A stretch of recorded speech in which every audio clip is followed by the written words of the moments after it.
Bonjour, je suis Marjorie Barivilla, technicienne en documentation au CCSR et je vais vous présenter aujourd'hui une fonctionnalité du logiciel Koa. Ma fenêtre, donc comme je le disais pour les personnes qui viennent de se connecter, la vidéo de mardi donc sur les présentations du module circulation est en ligne. Je vais documenter après ces nouveautés aussi avec des captures d'écran en plus de la vidéo. Pour l'instant, il y a juste la vidéo qui est en ligne. Donc ce matin, comme je vous disais dans le message, je vais présenter les nouveautés donc, du module acquisition. Ces nouveautés-là donc, sont des développements qu'on a travaillé avec le comité acquisition à l'automne, donc des demandes qui étaient déjà là depuis un moment déjà. Donc on a essayé d'en faire deux pour chaque comité.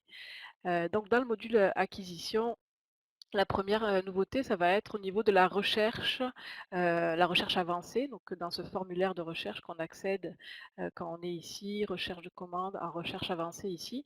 Donc, la recherche ISBN, parce que finalement, ce formulaire de recherche-là n'agit pas comme une recherche catalogue quand on fait une recherche dans le catalogue, que ce soit à l'OPAC ou à l'intranet. Quand on fait une recherche dans le catalogue, il y a le moteur de recherche Zebra qui rentre en compte et on peut faire une recherche sur des index et ces index-là fonctionnent. Euh, Par exemple, pour l'ISBN, on peut faire des recherches variées, peu importe si c'est un ISBN 13 ou un ISBN 10. Dans le formulaire du module acquisition, c'est plus une recherche dans la base de données finalement. C'est des recherches directes. Il n'y a pas d'index, il n'y a pas de moteur de recherche en arrière. En tout cas, pour l'instant, c'est fait comme ça. Et c'est plus comme des mini-requêtes pour aller chercher vraiment un champ en particulier et une information en particulier. Donc, c'est moins. Des fois, on se heurte à des pas de réponse quand on fait une recherche sur un ISBN parce que tout dépend comment il est rentré dans votre notice. Le système ne va pas le trouver quand on fait une recherche ici. Euh, donc la nouveauté qu'on a demandé à Inlibro, c'est de faire en sorte que quand on fait une recherche ISBN, ça utilise une certaine préférence système. La préférence système dont je vous parle, c'est une nouvelle qui est là depuis la version 3.22. Si on recherche ISBN dans les préférences système. Ah oui, pardon Bernard, j'avais pas vu ta question. Je vais mettre la vidéo sur le lien dans le clavardage, ça sera pas long. Euh, donc la préférence système ISBN qui est nouvelle depuis 3.22, on va la chercher ici. C'est une préférence système qui permet de faire une recherche sur toutes les variantes de l'ISBN. En fait, il faut bien lire le début de la préférence système. Des fois, c'est mal traduit ces préférences système-là, mais on peut quand même essayer de comprendre l'essentiel. Quand une recherche est faite sur l'index ISBN, donc ça veut dire que quand on fait vraiment une recherche précise sur l'index ISBN, toutes les variations, si on choisit chercher, c'est-à-dire que toutes les variations seront cherchées, c'est-à-dire les ISBN 13, le 12, avec tiret et sans tiret. Donc ça veut dire, si j'utilise la préférence système dans le module catalogage, ou dans le catalogue, dans le fond, ici rechercher le catalogue, je vais aller copier mon ISBN test. Quand je fais une recherche comme ça, la préférence système ne va pas rentrer en compte parce que je ne fais pas une recherche propre à l'index ISBN. Donc la recherche ici va faire vraiment une recherche texte, finalement, comme quand on fait une recherche. Ça ne fonctionne pas. Non, c'est bon. Mais si je vais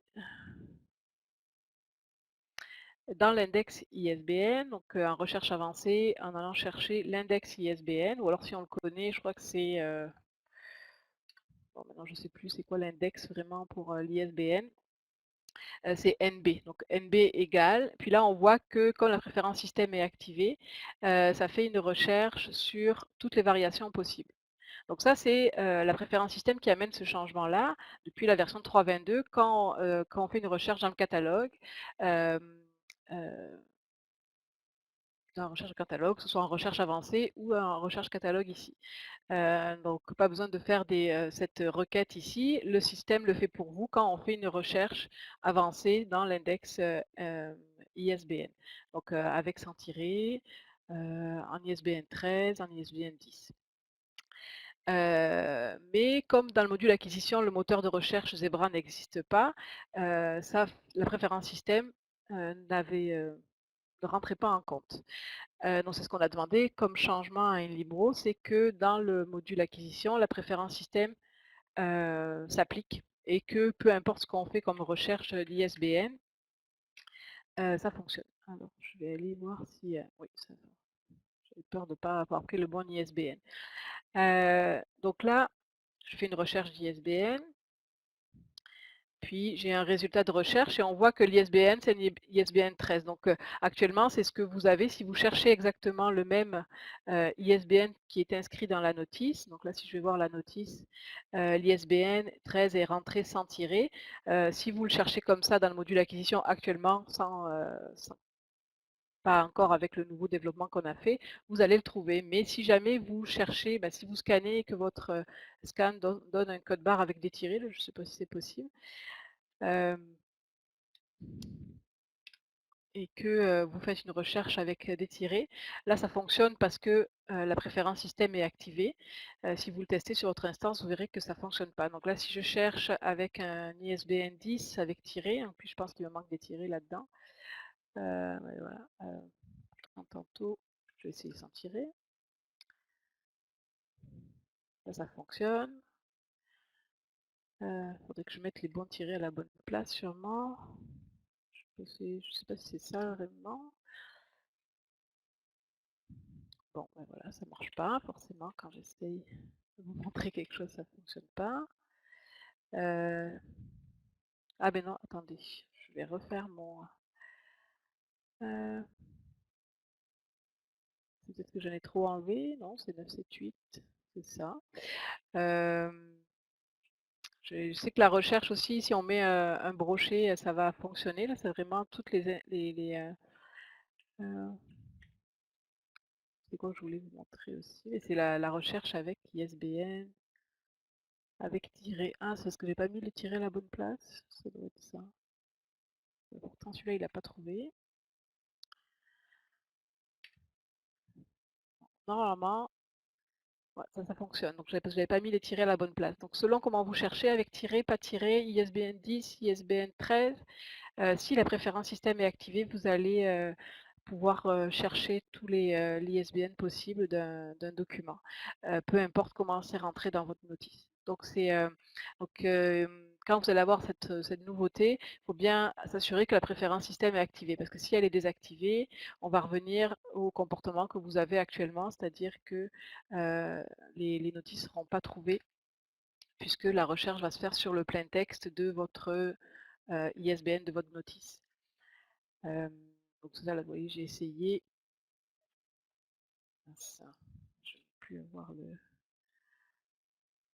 Celui-là, la recherche, cette recherche va fonctionner parce que c'est comme ça que c'est inscrit dans la notice, mais dès que je vais chercher une autre avec des tirets particuliers, je ne vais plus avoir de résultats puisque la préférence système est désactivée.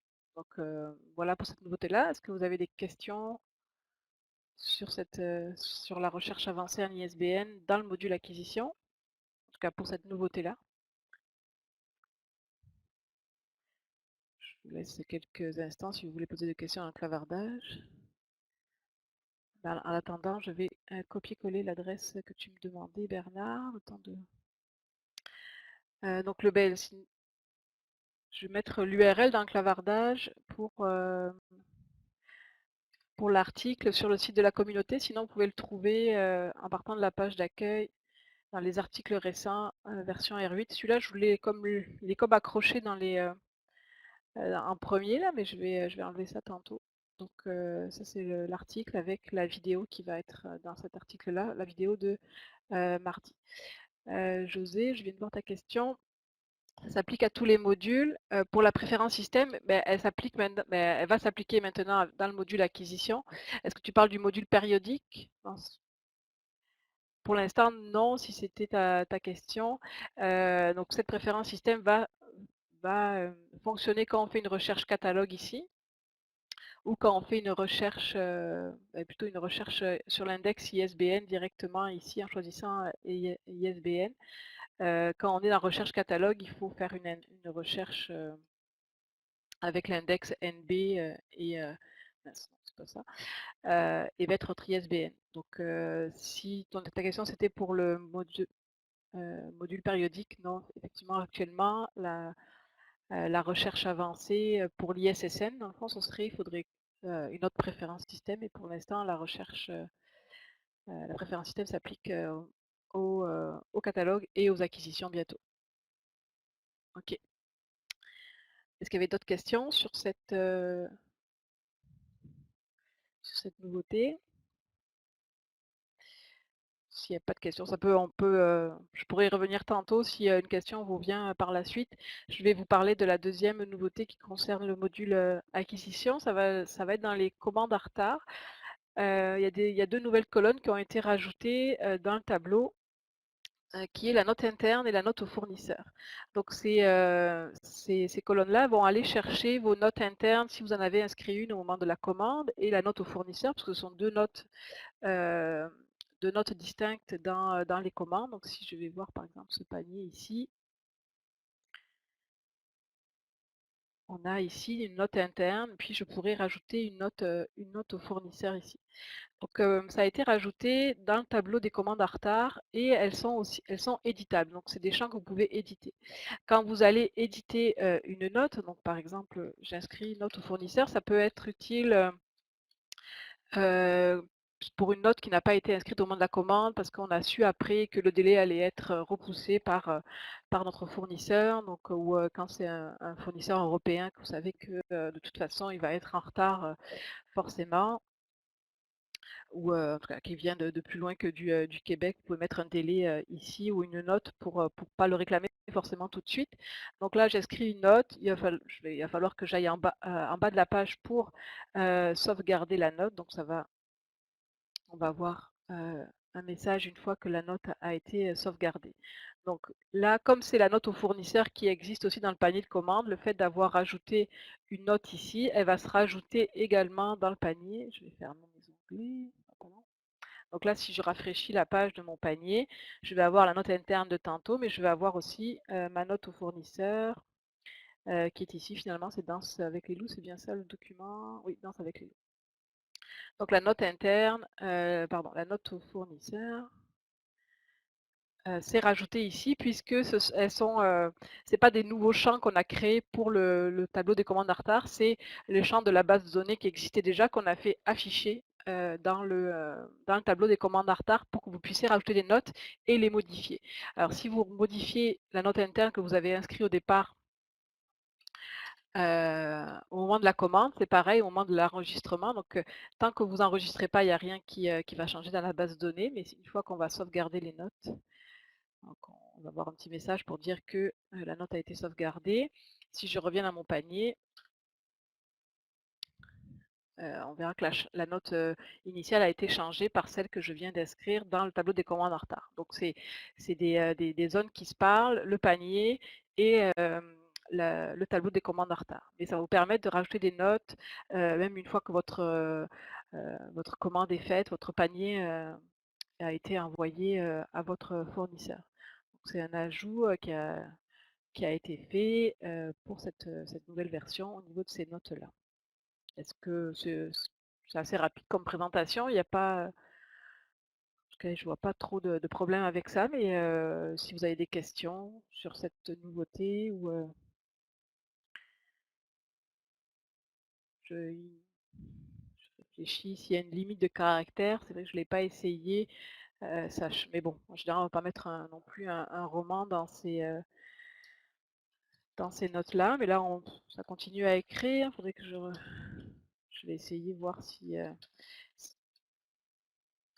ça pose un problème je pense pas qu'il y ait de limite, mais c'est pas quelque chose, c'est vrai que j'ai vérifié, mais peut-être que c'est limité à 255 caractères. Des fois, c'est ça les longueurs de champ. Je pourrais aller vérifier dans la base de données si jamais ça bloque. Et c'est vrai que c'est pas un endroit où on va marquer forcément beaucoup d'informations, mais là où j'ai mis, j'ai pas mis, je sais pas combien j'ai mis de caractères, mais ça les a pas changés. Là, je suis dans le panier ici, puis je pourrais à ce niveau-là aussi aller les modifier, mes notes, au fournisseur, puis ça va aller les modifier, dans le tableau des commandes en retard. Donc je pense que vous avez compris le principe, mais hem, c'est que les 2 se parlent puisque en fait, ce sont les mêmes champs qui sont affichés à 2 endroits différents. Donc là, j'ai enregistré ma nouvelle note au fournisseur. Si je rafraîchis, c'est sûr qu'il y a toujours, faut toujours rafraîchir la page pour voir les modifications et là, on voit que la modification a bien été prise en compte. Donc voilà pour cette nouveauté. Je vous écoute ou en tout cas, je vous lis dans le clavardage si vous avez des questions là-dessus.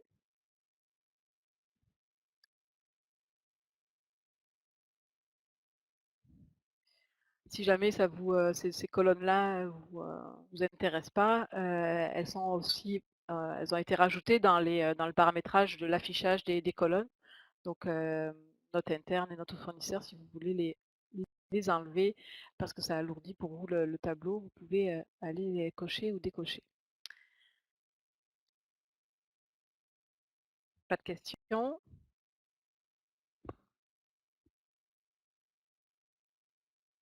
Bon, j'espère que ces nouveautés-là. Ah oui, Anne,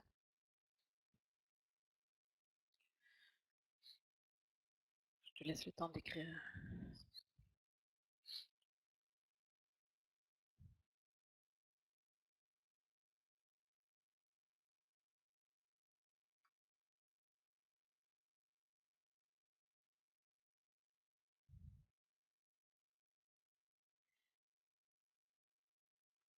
Je suppose que tu es en train d'écrire ta question. Attends, non, question. Ah, merci Marie.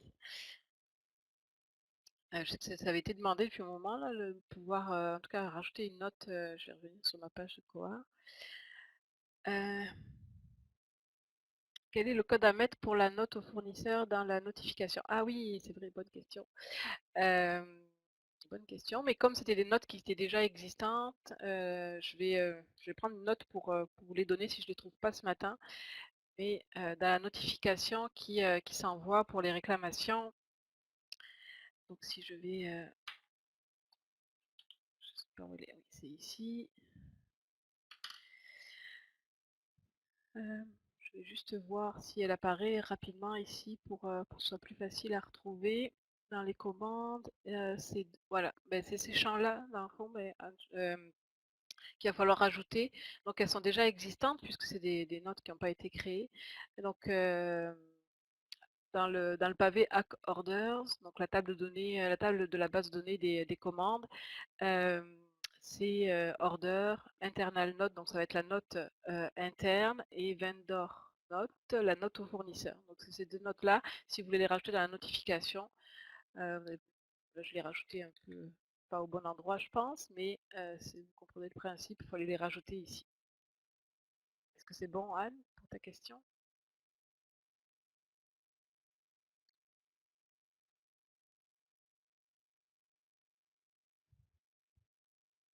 Ok, parfait, merci.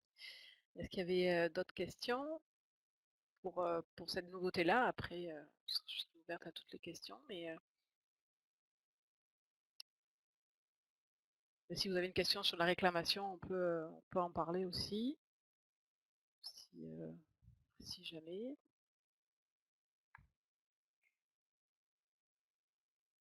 Euh, je reviens quelques instants dans le tableau ici, si jamais vous avez une question qui vous vient. Non, pas de question.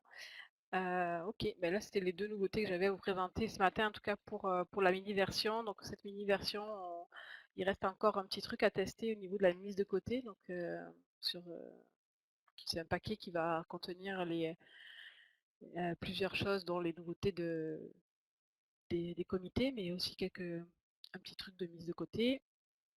Euh, donc on prévoit ça dans les prochaines semaines. Là j'aurais aimé ça faire cette semaine, mais il me reste encore des choses à tester. Mais la semaine prochaine, peut-être que vous allez en parler un peu pour savoir quand ça va être migré sur vos instances. Ok, mais Sur ces nouveautés-là, si vous n'avez pas de questions, on peut passer aux questions plus générales du module acquisition. Donc, moi j'ai fait ce temps-là exprès pour que vous puissiez poser toutes les questions que vous avez sur le module acquisition. Hem, peu importe la fonctionnalité ou votre question, il y a pas de bonne ou mauvaise question. Si vous utilisez depuis longtemps ou pas le module acquisition, des fois, on a toujours des interrogations. Sur Koa, il y a toujours des interrogations. Donc, n'hésitez pas.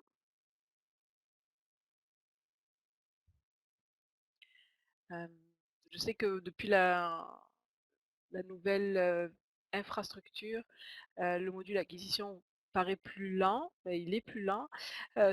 L'affichage de la page d'accueil, là je suis sur une instance de test qui n'est pas sur la nouvelle infrastructure, c'est encore sur l'ancienne, donc c'est sûr que là moi je sens moins les lenteurs, mais je sais que vous les vivez présentement avec Elise et Indibro sont là-dessus pour comprendre pourquoi, qu'est-ce qui fait que dans la nouvelle infrastructure, il y a quelque chose qui ralentit le module acquisition.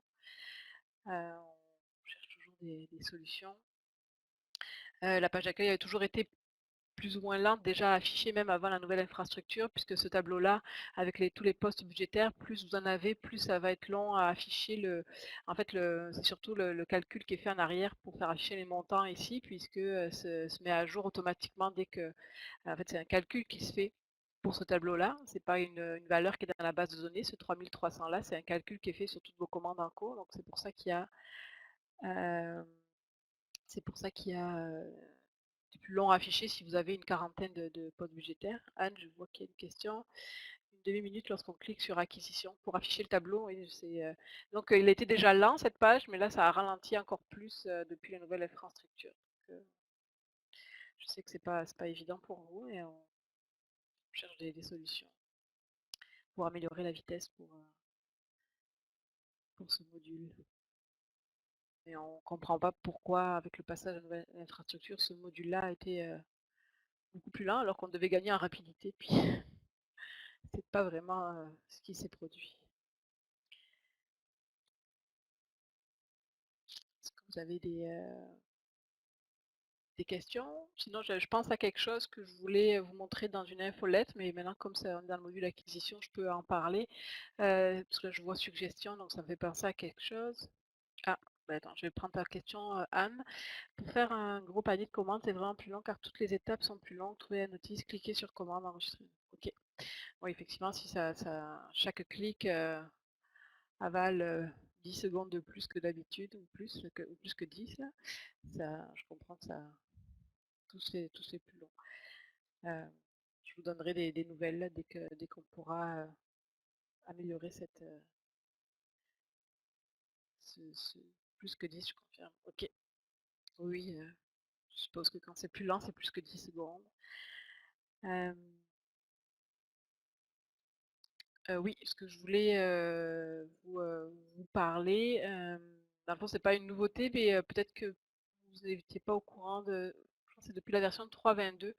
Il y a une nouvelle catégorie de valeurs autorisées qui concerne les suggestions d'achat. En fait, dans le formulaire des suggestions d'achat, que ce soit à l'intranet ou à l'OPAC, il y a un menu déroulant pour les types de documents. Donc, je pense que ce menu déroulant-là a toujours été là. Mais ce qui est nouveau de la version 3.22, c'est que vous allez pouvoir en fait, choisir qu'est-ce qui apparaît dans cette liste-là. Donc, c'est surtout peut-être pour l'OPAC que vous voulez peut-être pas forcément laisser aux personnes le choix du type de document. Ça peut être les mêler plus qu'autre chose.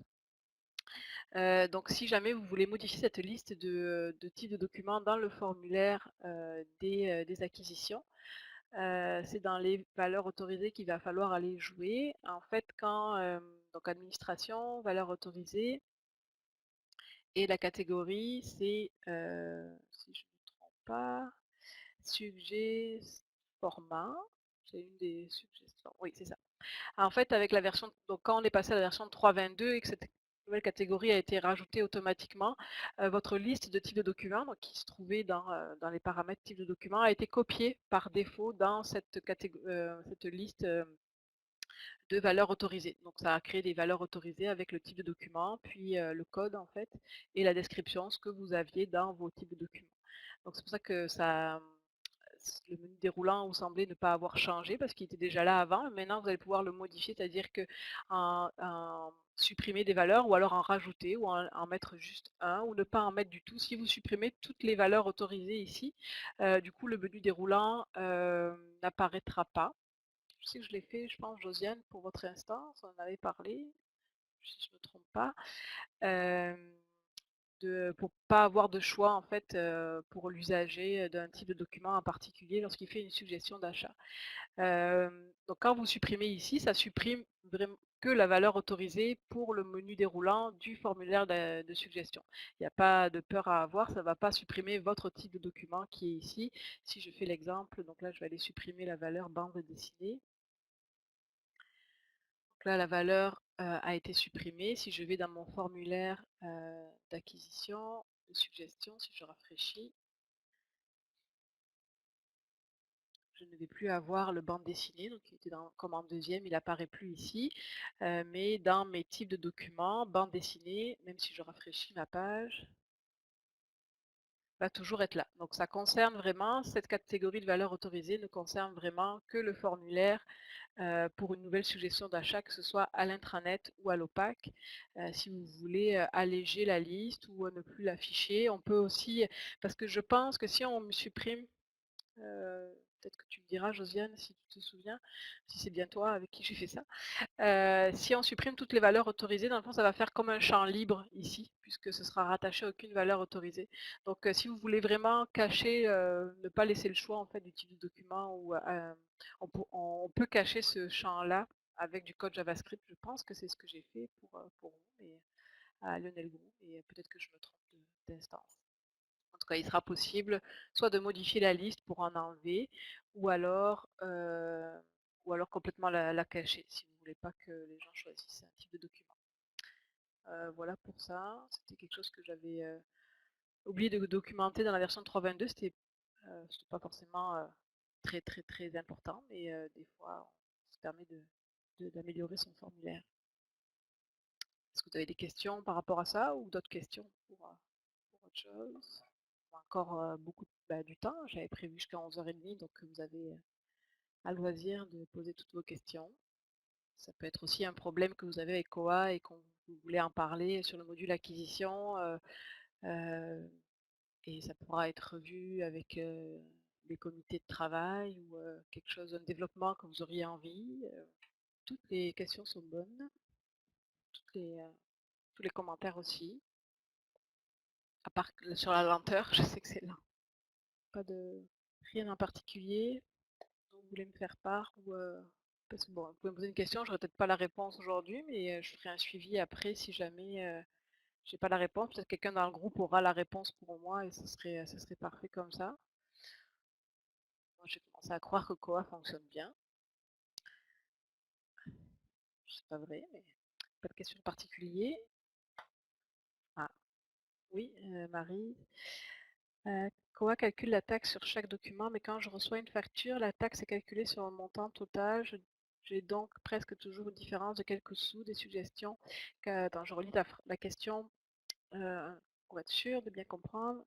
Mais quand je reçois la taxe est calculée sur le montant total. Oh.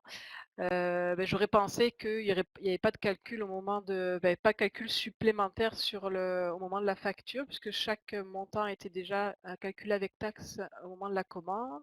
Quoi, calcul la taxe calculée. Est-ce que c'est par exemple quand tu rajoutes des frais d'expédition et que du coup la taxe se calcule sur le montant total avec le coût d'expédition? Euh, je, je vais prendre la note, ta question en note, mais quoi? Je ne sais pas si quelqu'un avait déjà remarqué ça. Pas nécessairement avec les frais d'expédition, ok. La taxe calculée sur le montant total. Parce que quand on fait une commande, effectivement, la taxe se calcule sur le document commandé. Et finalement, il faudrait que la taxe se calcule sur le total. Ouais, c'est vrai qu'on avait le module des taxes n'avait pas été créé comme ça. Et est-ce qu'au moment de la commande, le document devrait avoir quand même un prix avec taxe?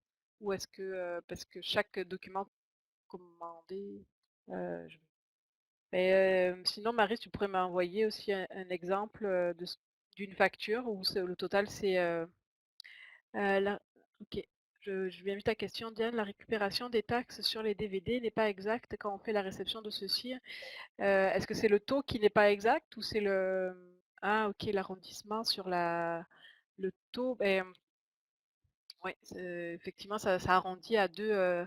À 2. Si c'est une différence de quelques sous, ça peut être ça le problème, l'arrondissement qui est fait, au niveau de à la commande, puis après, au total. C'est une exacte Anne.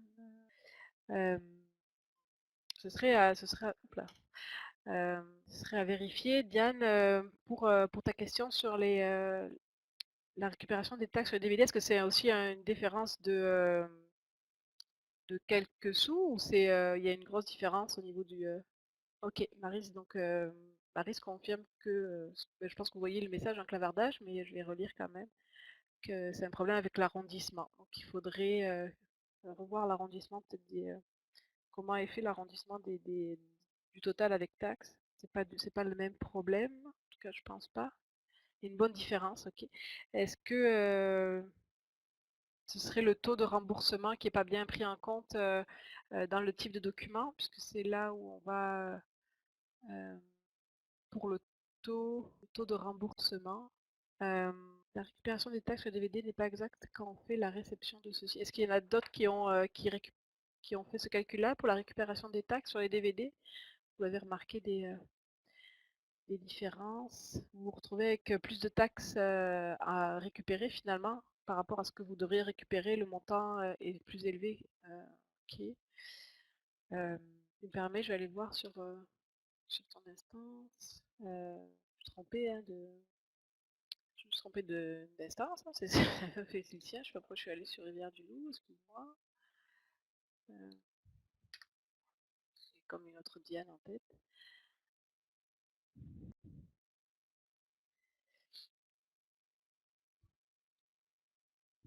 C'est sur les DVD. Ce sont. Ok, c'est 0,47 et 0,67. Bah, écoute, je voudrais le tester parce que je ne sais pas si c'est parce que le calcul se fait mal par rapport au taux qui est indiqué dans le remboursement. Je sais qu'on avait on a travaillé un peu là-dessus parce qu'on n'arrivait pas à les modifier ces taux-là. Jusqu'à dernièrement, il y avait comme ça enregistrait pas ce qu'on mettait dans les taux. Diane, je prends en note puis je ferai des tests pour comprendre pourquoi le taux n'est pas le bon au niveau du remboursement. Euh,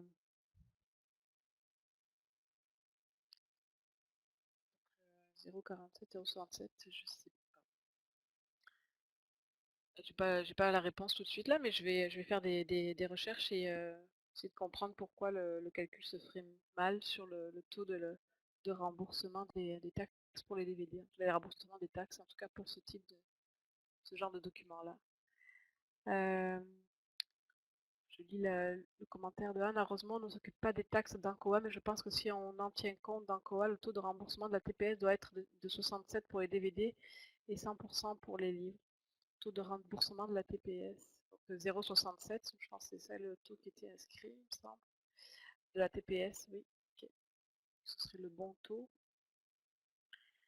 Mais je pense que c'est seulement sur les DVD. En tout cas, je ne sais pas si Diane, vous faites aussi vous l'avez inscrit pour les livres aussi. Non, je pense pas parce que je pense qu'on fait 67%, c'est le bon taux. Ok. Euh, OK, je vois ton message aussi Bernard. Mais moi aussi je vais faire des vérifications pour voir une différence. Mais remarque Diane, peut-être tu pourrais m'envoyer un exemple de facture ou de commande où le taux, dans le facture dans le fond. En tout cas un endroit où je pourrais voir le taux qui a été remboursé, le montant qui a été remboursé pour un DVD par rapport à ce taux-là, pour essayer de comprendre. Est-ce qu'il y a d'autres questions par rapport au taux des taxes? Puis Maryse, je vais aussi faire un suivi pour voir si c'est vraiment l'arrondissement qui pose problème ou s'il y a autre chose. Ou alors corriger l'arrondissement pour pas qu'il soit à 2 caractères, ben, qu'on voit 2 caractères mais que le calcul se fasse sur plus de plus loin. Je vais marquer arrondissement. Est-ce qu'il y avait d'autres questions ou commentaires? Je réfléchis en même temps s'il y a quelque chose qui serait pertinent à vous montrer ou à vous remontrer dans le module acquisition.